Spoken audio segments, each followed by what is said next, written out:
દર્શક મિત્રો, વેલકમ ગુજરાત ન્યૂઝમાં આપનું સ્વાગત છે। પ્રાપ્ત માહિતી અનુસાર આજરોજ તારીખ 16/9/2024 સોમવારના રોજ વડોદરા જિલ્લાના પાદરા તાલુકાના વડુ ગામે ઈદે મિલાદુન નબી તહેવાર નિમિત્તે હુસૈની યંગ કમિટી દ્વારા હઝરત મોહમ્મદ પૈગંબર સલ્લાહુ અલૈહિ વસલ્લમના જન્મદિવસની ઉજવણી કરવામાં આવી હતી અને જુલુસે મોહમ્મદી કાઢવામાં આવેલ, જેમાં મોટી સંખ્યામાં હિન્દુ અને મુસ્લિમ બંને સમાજના લોકો ઉપસ્થિત રહ્યા હતા અને આખા બજારમાં નિયાજ વિતરણ પણ કરવામાં આવ્યું હતું અને મદાર કમિટી દ્વારા પૌવા બટાકાનું વિતરણ કરવામાં આવ્યું હતું અને આખા બજારમાં ફરીને જોરાવર પીરની દરગાહ પરત આવ્યા હતા અને ત્યારબાદ નિયાજનો પણ પ્રોગ્રામ રાખવામાં આવ્યો હતો, જેમાં વડુ પોલીસ સ્ટેશન દ્વારા ચુસ્ત બંદોબસ્ત ગોઠવવામાં આવ્યો હતો અને મુસ્લિમ સમાજના લોકોએ વડુ પોલીસનો સાથ સહકાર આપી શાંતિપૂર્વક જુલુસની ઉજવણી કરવામાં આવી હતી અને ઇસ્લામના મહાન પૈગંબર હઝરત મોહમ્મદ મુસ્તફા સલ્લલ્લાહુ અલૈહિ વસલ્લમના ફરમાન મુજબ ગામના લોકોએ ઇન્સાનિયત, ભાઈચારો, દેશની મોહબ્બત, સત્ય અને અહિંસાનો આદેશ આપ્યો હતો। બ્યુરો ચીફ જગદીશ ચૌહાણ સાથે ઇમરાન ચૌહાણ।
નવ 2024ના રોજ પૈગંબર સાહેબના જન્મદિવસ નિમિત્તે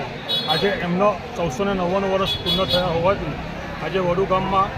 ઈદે મિલાદુન નબીના જુલુસમાં હિન્દુ મુસ્લિમની કોમી એકતાના દર્શન થયા છે। આજે